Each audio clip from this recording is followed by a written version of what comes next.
Listen comprehension test. In this section of the test, you will have an opportunity to demonstrate your ability to understand conversations and talks in English. There are 3 parts in this section with special directions for each part. Answer all the questions on the basis of what is stated or implied by the speakers in the recording. There will be time for you to read the instructions and you will have a chance to check your work. The recording will be played once only. At the end of the test, you will be given 5 minutes to transfer your answers to the answer sheet. Now turn to Part 1. Part 1. Direction. In this part, we'll hear 8 announcements or instructions. There is 1 question for each announcement or instruction. For each question, choose the right answer A, B, C or D. Then, on the answer sheet, find the number of question and fill in the space that corresponds to the letter of the answer that you have chosen. Now, let's listen to an example. On the recording, you will hear, "Hello, this is the travel agency returning your call. You left a message about the holiday you've booked, asking which meals are included in the cost during your stay at Sunny Hotel. Lunch and dinner are free, but if you wish to have breakfast in the hotel, you will need to pay an extra amount of money, depending on what you order. Let me know if I can help you with any other information. Goodbye." On the test paper, you will read, which meal is not included in the price of the holiday? A. Breakfast. B. Lunch. C. Dinner. D. All. The correct answer is A. Breakfast.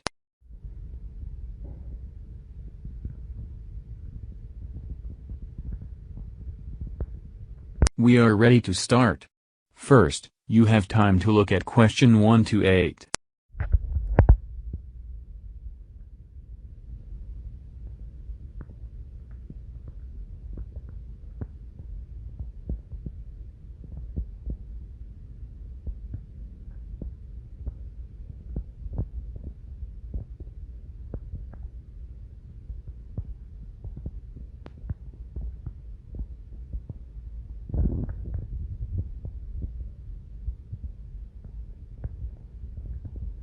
Now, listen carefully and answer the questions 1 to 8.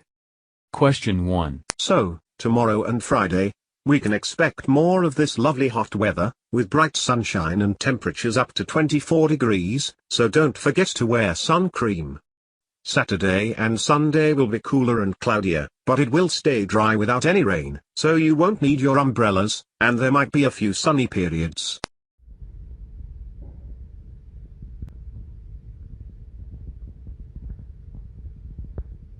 Question 2. Well, the zoo was a bit disappointing. The children enjoyed feeding the horses and watching the monkeys and the birds, but they hoped to see lions and tigers, and there weren't any. Someone told us they don't have them there because the security isn't good enough, but I don't know if that's true.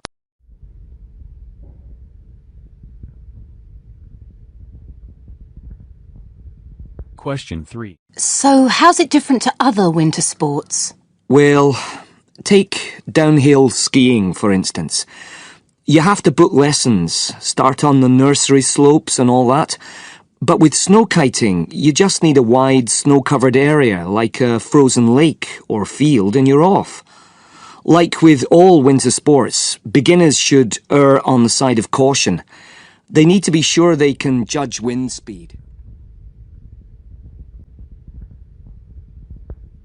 Question 4. And welcome to our Tuesday evening programs. At 9:00 we'll have the first of our new programs on sport, and today you can see live the final of the International Tennis Cup.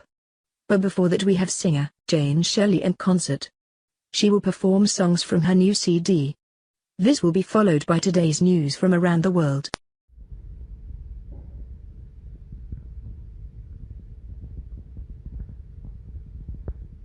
Question 5. The train arriving at platform 6 is the 4.45 from London. The train due to arrive at platform 4 in approximately 5 minutes is the delayed 4.30 train to London. This train will now depart at 4.50 and travel non-stop. We apologize to passengers for the delay. Refreshments will not be available on this train.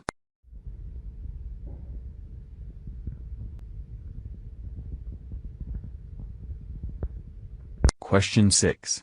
Excuse me. I was sitting over the 10 minutes ago making a call on my mobile phone. I got a pen out of my bag to write something down and I think my purse fell out. I can't find it now. Has anyone handed it to you?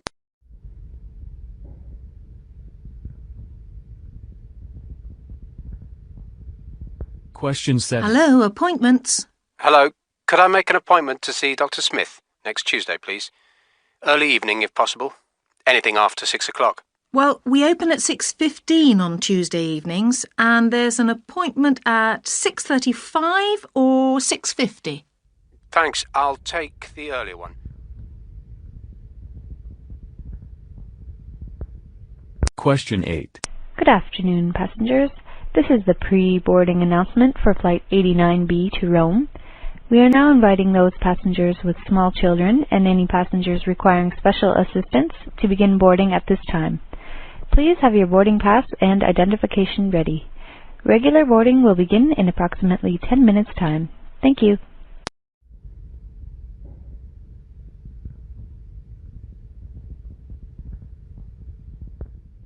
It is the end of part 1.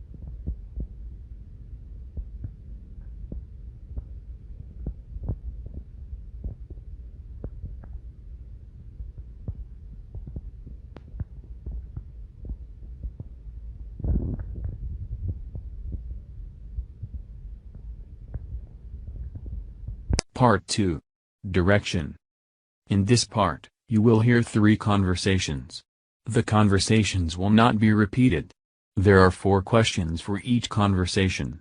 For each question, choose the correct answer A, B, C or D. Then on the answer sheet, find the number of the question and fill in the space that corresponds to the letter of the answer you have chosen.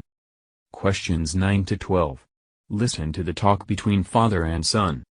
First, you have time to look at questions 9 to 12.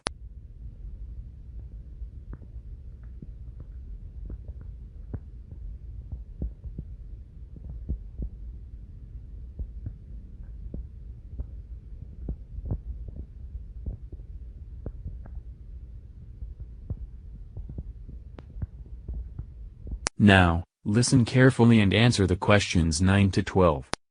Hi, Peter. I wanted to ask you something. Do you know when your summer holidays start? It's the middle of June, about the 13th, I think. Why? Well, you know when Mum goes on her painting course in France, the week of the 16th? I've decided to go to Scotland. Yeah? A friend of mine called Jim has asked if I want to go with him and spend a week camping there. We'll do lots of hill walking and climbing. Sounds great. Go for it, Dad. I suppose you want me to stay and look after the house, don't you? Well, actually, I was wondering if you wanted to come with me. Jim has got a son your age, and he's coming too. I thought you might enjoy going off and doing a few things together. And it would be good to have a proper break before you start your summer job. Oh, I see. That's a great idea, Dad. I'd love to come, but I really don't have the money for a holiday. Oh, well, it won't cost much. I'll drive us up to Scotland. The campsite belongs to a friend of Jim, so that won't cost anything. And of course, Jim and I will pay for food and drink and things like that. In that case, I'd love to come.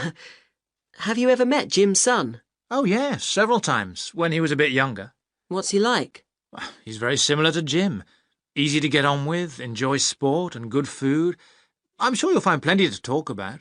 Perhaps we could all get together sometime soon, have a chat and plan a few things.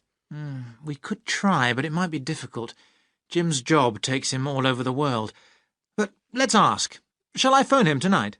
Good idea. Catch you later, Dad. OK, then.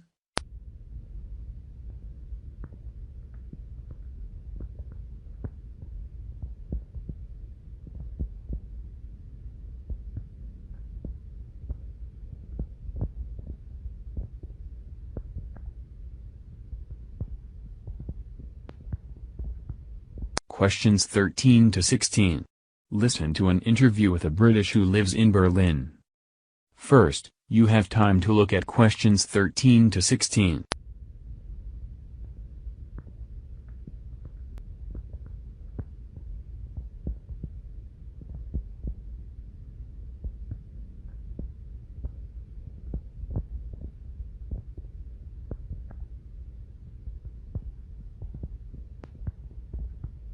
Now, listen carefully and answer the questions 13 to 16. Britta, you're English, but you live in Berlin. Have you lived here for a long time? Well, I was born in England, but I've lived in Germany for the past 20 years. I arrived in Berlin about 4 years ago. Before that, I lived in Bonn for 6 years.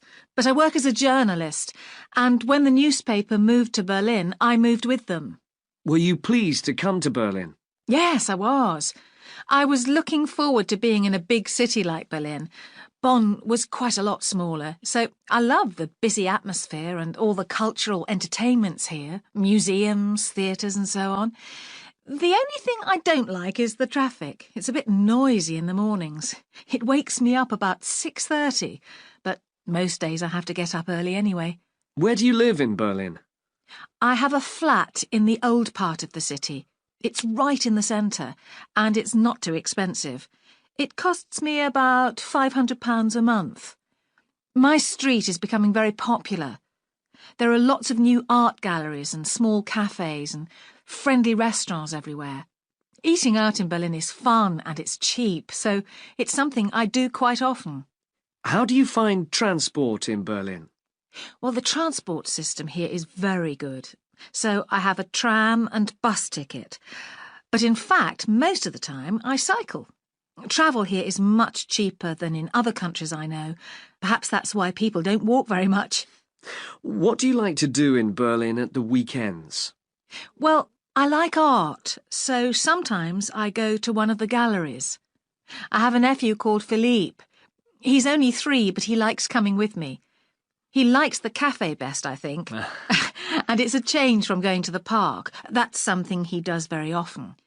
He usually comes out with me while his parents go shopping. Do you miss your friends and family in England? I don't really miss England. Most of my friends are here. I don't see much of my work colleagues socially, but I've got some very good friends who live in the same street as me. I enjoy meeting people, and I find Berlin is a very friendly city. Thank you for talking to us, Britta.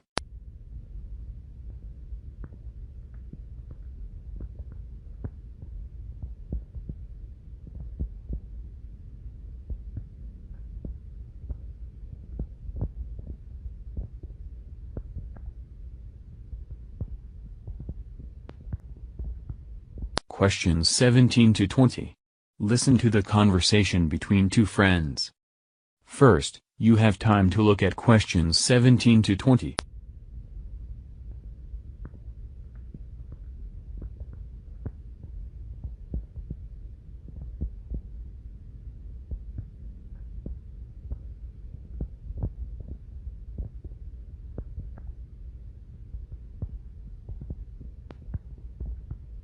Now, listen carefully and answer the questions 17 to 20. Hi, Susanna. I'm just going to the practice for the school concert. Are you coming to play your violin in the school orchestra? I'm afraid not, Carl.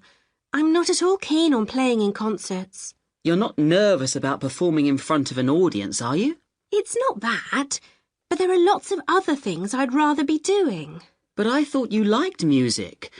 You have violin lessons, don't you? Yes, I do, but I don't enjoy them. The worst part is having to practice for half an hour every day.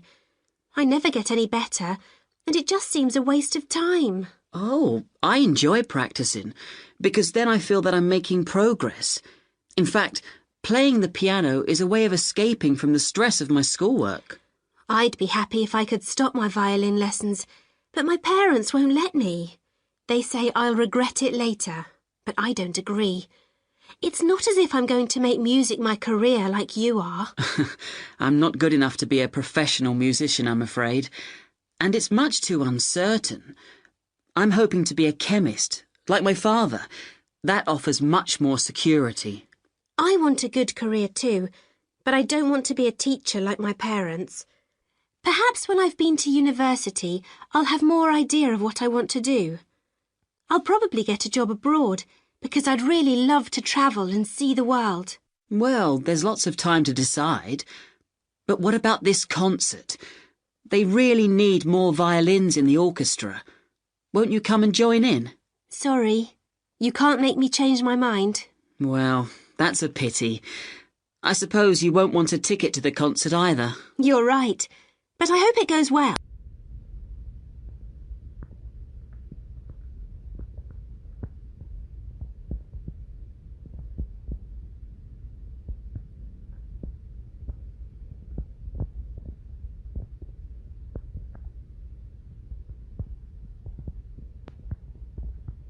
That is the end of part 2.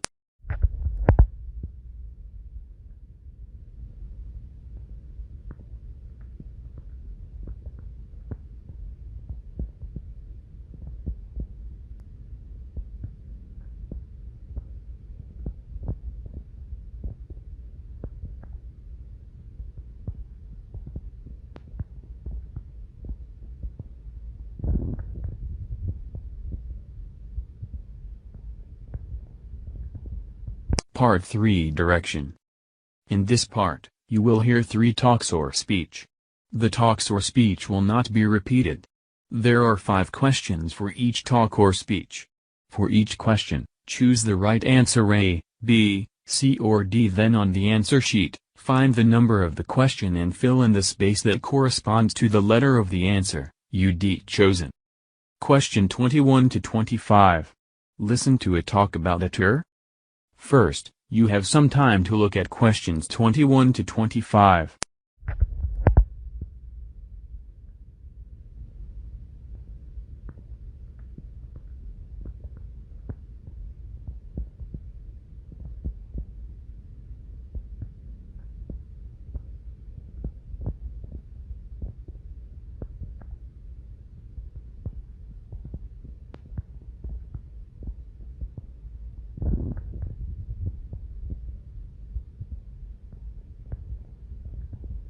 Now, listen carefully and answer questions 21 to 25. Hello. I'm Stephen Mills. I will travel with you on the Tiger tour to India, but I'm not your tour guide. I work as an artist and I'm going to take some photographs of tigers so that I can use them when I paint some pictures later. An expert guide will join the group when we arrive in India, but I'm leading the group until then. We leave London on the 6th of November, arriving in India the following day. It's a good time of year to visit the wildlife park where the tigers live. The rainy season finishes in October. And later in the year, the park gets more crowded and the tigers become shy. We'll spend 10 days in the wildlife park. There are 20 other types of animal and 300 types of bird to see as well as tigers. There are 18 of us altogether and everything is organized for our comfort by the tour company. For example, although we're in the jungle, we won't have to sleep in tents. The hotels where we'll stay are all very comfortable. To be sure of seeing tigers, we'll stay in 2 different parts of the wildlife park. We'll spend 3 days in the north, where we'll travel around in an open truck, and the rest of the time in the south, where we'll travel around on elephants. That should be fun. On the way back to London, we have dinner and 1 night's bed and breakfast in the Indian capital, Delhi. You can either go sightseeing or go shopping, whichever you prefer. But please note that lunch is not provided on our day of departure, as the plane leaves at 2 in the afternoon. Now, if there are any questions.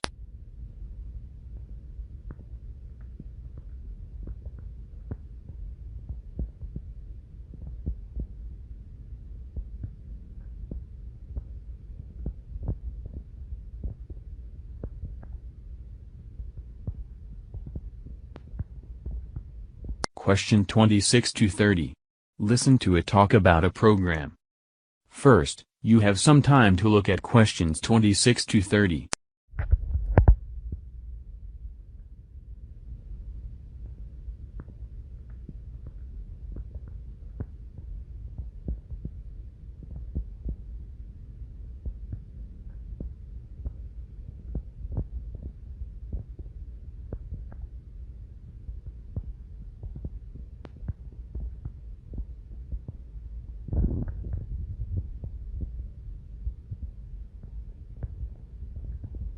Now, listen carefully and answer questions 26 to 20.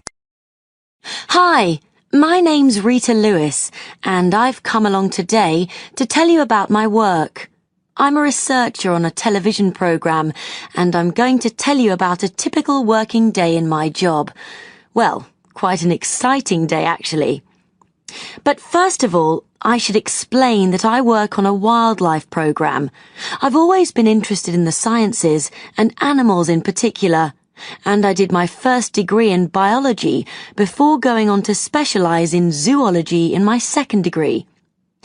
My degree subjects are invaluable in my job, as they help me to plan things like deciding which animals to film, where to find them, and how to approach them. But I also did a postgraduate course in what's known as media studies that prepared me specifically for the television work, and it was the combination of the two things that really got me the job. The job has taken me to a variety of countries, including South Africa and Australia, but the day I'm going to tell you about was last winter, when I was in Costa Rica. I was in the jungle doing some filming for the program. I woke up at 5:30 in my room at the Corcovado National Park Research Center. Before setting off, we had to pack up our filming gear, which weighs 50 kilos, and head out to the first location. Fortunately, there are 12 of us in the team, including 3 cameramen and a local guide, so we could share the load between us. For this particular TV series, the presenter, who's called Jamie, had to complete a variety of difficult wildlife challenges. You know the sort of thing, communicating with wild monkeys, eating insects, etc. Anyway, that morning he had to photograph a poisonous type of frog, and that meant getting pretty close. The animals are not that hard to find, and fortunately our guide found one very quickly. I had to hold it very carefully, though, while Jamie got his camera ready. For me, this is the best part of the job, when I get to interact with the animals. Our first location was on top of a 30-meter-high waterfall. First of all, we wanted to film Jamie abseiling over the edge. Next, we needed to get a shot of the same action from below. We can't risk sending the camera down on ropes, so we have to walk for an hour-and-a-half hike through heavy jungle to the pools beneath. By the time we'd done that, it was lunchtime. Some of the crew tucked into chicken legs and cheese sandwiches, but I'd got tuna in mine, which was fine for me. I ate them on a completely empty, beautiful beach, and they tasted like the best sandwiches ever. After lunch, the team relaxed for the afternoon, before the evening's filming. Jamie's next challenge was to cross a river where crocodiles live. The river is near the sea, so we had to wait for the right tides. You need to use a torch to spot the crocodile's red eyes glowing in the dark, and make sure they're not too close before you set out across the river. We found a safe place to film and set up our lights. We were using what we call a sun gun light, which is used to film in large areas at night. Jamie was just about to step into the water when the light went out. Fortunately, we had a smaller standby light, so we taped that onto the camera. We shone the new light over where Jamie was about to step. There, right in front of him, was a 3-meter-long crocodile. It must have come up from under the water while we were changing our equipment. Oh, that was close. We moved upstream where the water was lower. Jamie finally crossed, but when you see the program, you'll see he looks genuinely scared on screen, which is unusual for him, as he's usually really calm and relaxed on camera, whatever he's doing. So, it was an exciting day. For me, getting out in the wild is the best part of the job.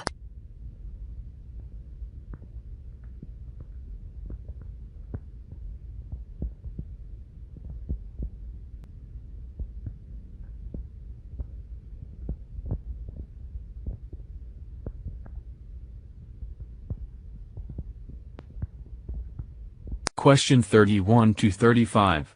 Listen to it talk about guidebooks. First, you have some time to look at questions 31 to 35.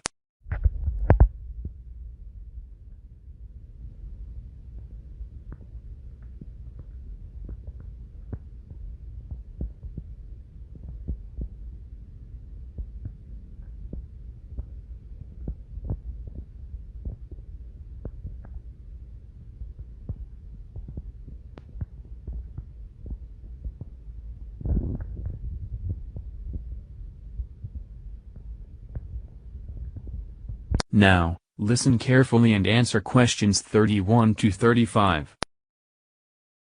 I'm Tim Cole, and as an experienced travel writer, I'm here to tell you not to believe everything you read in guidebooks, because following some of the recommendations they give can result in the most bizarre situations. I'll never forget the night I arrived in Sydney, for example. I'd turned up at the address of what I thought was a budget hotel given in the guidebook at 1 a.m, exhausted and looking forward to a few hours' rest, but instead found myself at a comedy club, which at the time I didn't find at all funny. The problem is that too many travellers are too trusting of their guidebooks and don't bother to research even the most basic facts before they set off. Some guidebooks are only updated every couple of years, so it's no wonder many things have moved on by the time you get there. The most important thing when choosing a guidebook is to check the publication date. If it's not within the last 12 months, don't buy it. Then, the other thing to think about is who the guidebook is aimed at. If you're into the history and culture of a place, don't buy a guidebook full of information on the alternative nightlife scene.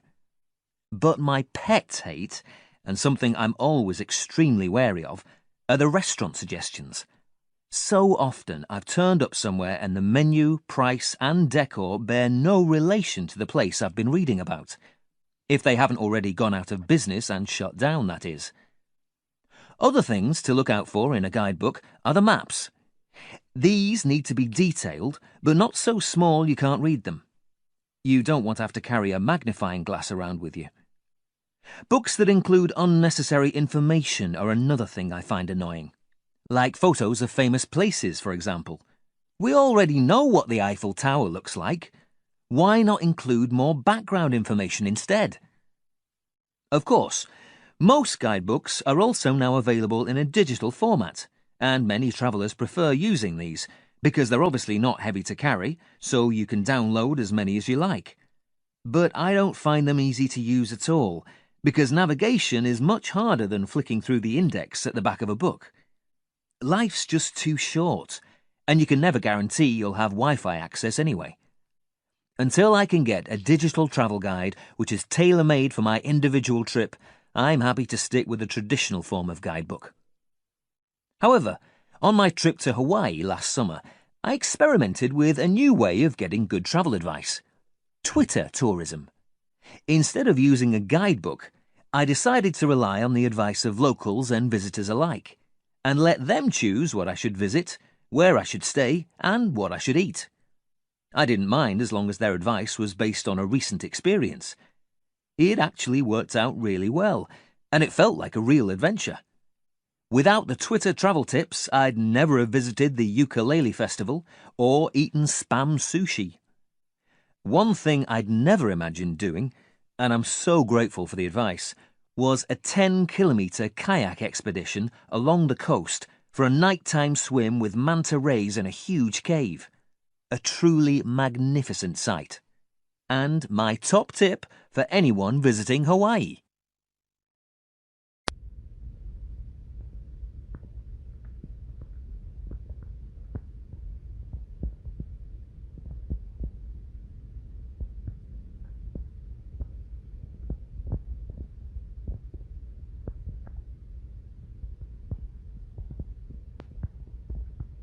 This is the end of the listening paper. Now you have 5 minutes to transfer your answer to the answer sheet.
This is the end of the listening test.